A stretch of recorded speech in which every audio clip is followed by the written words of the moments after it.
that Lagos has the largest technology hub ecosystem in Africa, ahead of Cape Town and Nairobi. News Central explores developments in one of these areas to see what makes it one to watch out for as we catch up with Judith Okonkwo of Imisi 3D. We are an extended reality creation lab, which means that we're focused on technologies like augmented reality, virtual reality, and mixed reality. And we're working to build the ecosystem for those technologies in Nigeria and across the African continent. The startup space, locally, I think that there's been so much activity like in the last 5 to 10 years. A lot of it though has come from really incredible, inspired individuals who kind of like have had these bold visions for what's possible locally and driven them. VR equipment is not something that's readily available in country. So most of the major kind of like VR tech companies don't yet consider like Nigerian African countries a market. So you won't see their products in stores here by default, which means you always have to kind of like bring it in. Now, if, for example, there was no duty on VR equipment, then it would help to drive, the space, because already people are saying, hey, is this commercially viable? Why should I invest in it? That's the young people who will be the creators and drive it. So I think we need to incentivize that a lot more. AR and VR, augmented and virtual reality, artificial intelligence, nanotechnologies. These technologies we all know will define the future. And I think that our government needs to invest intentionally in these technologies. And when I say invest intentionally, what I mean is whatever it will take to grow those technologies locally, they should be doing it. And that's everything from kind of like tax breaks to, concessions in terms of equipment, but really whatever can grow them, because we need those skill sets to be developed locally. And if it's not, I think we'll be in crisis sooner rather than later. In 2017, one of the things we wanted to do was to build an all-in-one solar-powered headset, because we wanted to build a device that was tailored to the local environment. But even kind of like in the design stage, we got a little bit stuck. But we know that there's a lot of potential with things like additive manufacturing, 3D printing, etc., that we can start to really do R&D around these things. But there has to be support for research and development. You know what I mean? I mean, if the government could even assist in creating spaces so that people who want to be part of a maker community or try out manufacturing can do so, prototyping. I don't think that we see a lot of that around. 2016, which is the year the lab was started, was the year that they were describing as the year of virtual reality in the world. It was a period when there'd been like significant investment in the field, but in the West, right? So in like North America and all of that. But it just showed the kind of potential that people could see. Now, we're at a stage where it's an emerging technology, so everybody's still figuring it out. And everybody's still wondering what the killer use case will be. I mean, we're seeing some areas like in enterprise, for example, where you can easily see the return on investment.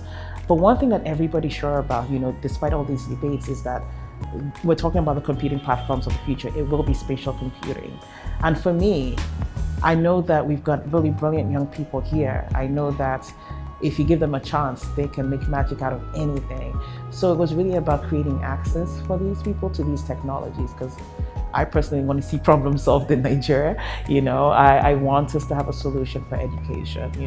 I want us to have solutions for healthcare, and I know these technologies are the root. So, let's get them into the hands of the people. Now, if you have a VR lab, you might not have a chemistry lab, but the students can go in there and do chemistry in VR and do experiments. They can do the same for biology. They can even do field trips, visit the pyramids of Egypt, whatever the case may be. So there's definitely a use case for it. But then, for that to happen, you have to have the content creators who will create the content that's mapped to our curriculum, right? Now, these content creators that are young people, who need to be upskilled, will be saying, okay, wait a second, if I'm going to spend all this time learning VR and trying to import the equipment in because I can't get it here, what is the immediate return on investment for me? Like, how will I make money from it? How will I survive?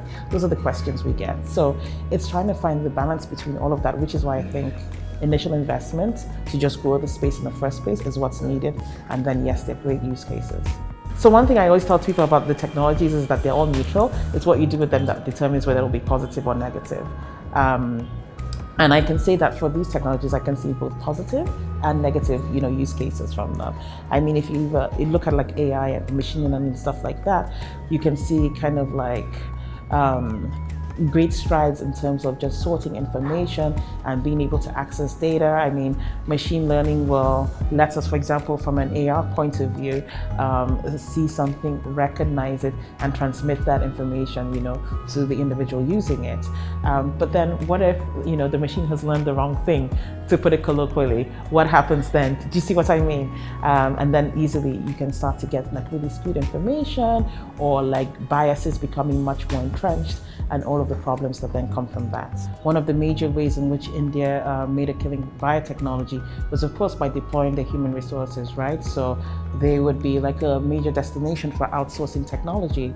And I think that we've certainly seen with Nigeria, at least in the last 5 years, that there's a already global market for Nigerian technical talent. Before Booking.com came to Nigeria to have a hackathon and recruit people, things like that are happening. I think once you see that movement, then you know that the technology can kind of like, start to foster this whole other economy. I mean, there's now a move to kind of like encourage startups across different technologies. And one great example is the FB Start Accelerator that Facebook, ran here like over the last 6 months, where they were encouraging startups who are doing things with deep tech. So if it was AI or IoT, area, whatever. And I think, giving those kind of startups a platform, because those technologies can really inspire phenomenal kind of like growth in terms of the impact of their solutions. So exciting to see that, but much more, I have to stress, much more needs to happen, because really there's not a lot of funding for deep tech on the continent, let's be frank. If you're working in that space, it is quite a tough journey. While the fintech space continues to dominate, remaining a clear favorite among investors and accounting for 39.7% of total funds raised, there are signs of progress in other sectors, with multiple edtech, e-commerce, e-health, transport, logistics, and agri-tech startups beginning to emerge.